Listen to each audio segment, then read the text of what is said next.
अस्सलाम वालेकुम। आप सभी का हमारे यूट्यूब चैनल पे वेलकम है। आप सभी के लिए एक बहुत ही इंपॉर्टेंट अपडेट है।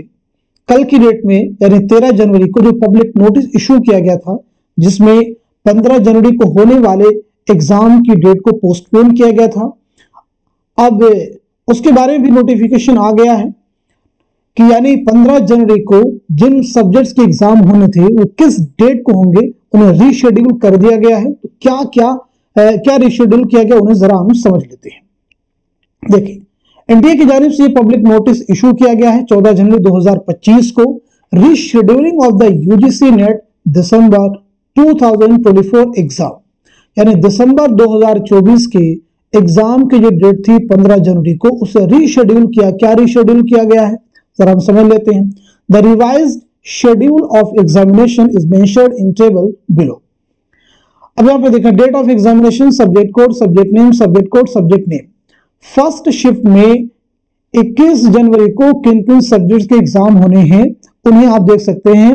Indian knowledge system, Malayalam, Urdu जो कि मैं अपने चैनल पे आपको इसके नोट्स अवेलेबल कराता हूं, इसकी क्लासेस आपको देता हूं। तो यहां पे उर्दू को मैं हाईलाइट कर रहा हूं, यानी आपके उर्दू का जो एग्जाम होगा वो 21 जनवरी को होगा और फर्स्ट शिफ्ट में होगा। तीन इंपॉर्टेंट चीजें, 21 जनवरी को एग्जाम होना है और साथ ही साथ में फर्स्ट शिफ्ट में ये आपका एग्जाम जो है कंडक्ट किया जाएगा। इसके अलावा दूसरे भी देखिए यहाँ पे सब्जेक्ट हैं, उन्हें भी आप देख सकते हैं। कई सारे सब्जेक्ट हैं जो 21 जनवरी को सुबह यानी फर्स्ट शिफ्ट में होंगे। सेकंड शिफ्ट में कोई एग्जाम नहीं। ऐसे 27 जनवरी को भी एग्जाम होंगे। 27 जनवरी को कौन कौन से एग्जाम होंगे देख सकते हैं। फर्स्ट शिफ्ट में कोई एग्जाम नहीं, सेकंड शिफ्ट में एग्जाम होने उन्हें आप देख सकते हैं। संस्कृत है, जापानीज है और विमेन स्टडीज है, लॉ है, नेपाली है, इनके एग्जाम हो रहे हैं। तो अब ये चीज क्लियर हो गई कि जो 15 जनवरी को कंफ्यूजन क्रिएट हुआ था वो कंफ्यूजन आपका दूर हो चुका है। यानी अब आपका एग्जाम 21 जनवरी को फर्स्ट शिफ्ट में होना है, तय हो चुका है।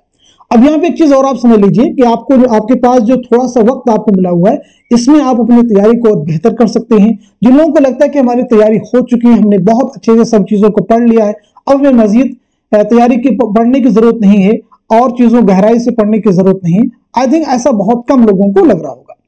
अगर ऐसा किसी को लग भी रहा है तो आप चीजों को रिवाइज कीजिए, अपने रिवीजन को बेहतर कीजिए, एक एक यूनिट को रिवाइज कीजिए और कोई ना कोई यूनिट ऐसा आपका होगा जो आपका वीक होगा। अपनी वीकनेस को स्ट्रेंथ में तब्दील करने का ये आपको जो 4 से 5 दिन का समय मिला है, वक्त मिला है, इसमें आप कर सकते हैं। साथ ही साथ में जिनका रिवीजन नहीं अच्छा था, जिनको लगता था ये पोर्शन छूट गया है, इस पोर्शन में अभी कमी हमारा रही है, वो भी इन 5 दिनों में उन वीक पोर्शंस पे काम कर सकते हैं और वहां जो आपकी कमजोरी थी, जो आपकी वीकनेस है, उसे भी आप स्ट्रेंथ में तब्दील कर सकते हैं। तो इस समय को आप जाया नहीं करेंगे, खूब मेहनत से लगे रहेंगे।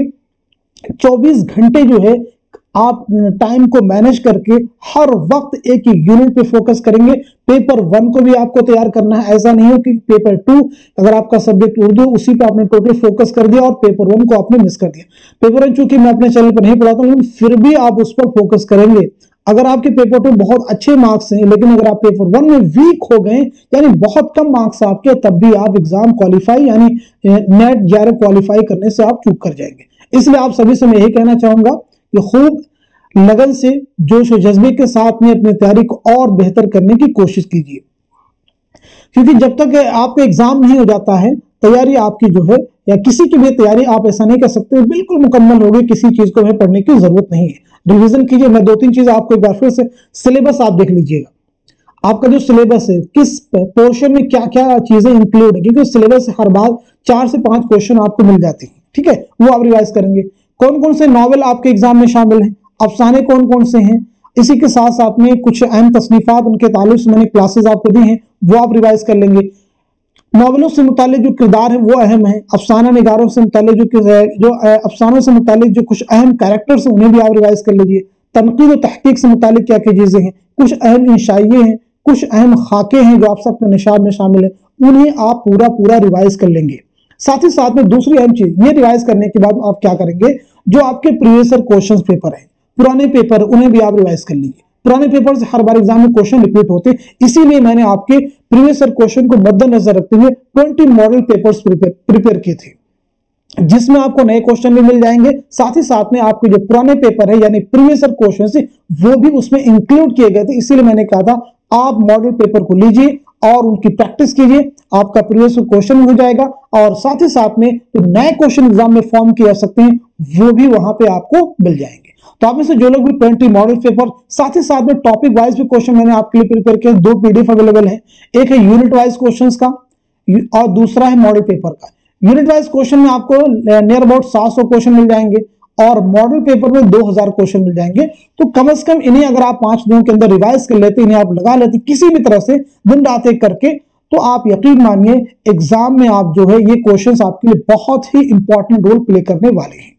तो आई थिंक पहले चीज करनी है सिलेबस रिवाइज करनी है, दूसरा आपको प्रीवियस क्वेश्चन करना है। उसके लिए मैंने आपको आसान सा रास्ता बतला दिया, इन्हें आप रिवाइज कर लीजिए, प्रीवियस क्वेश्चन भी आपके रिवाइज हो जाएंगे और साथ ही साथ में हर यूनिट के जो कॉमन और साथ ही साथ में मुश्किल क्वेश्चन एग्जाम में पूछे जा सकते हैं वो भी आपके इंशाल्लाह कवर हो जाएंगे।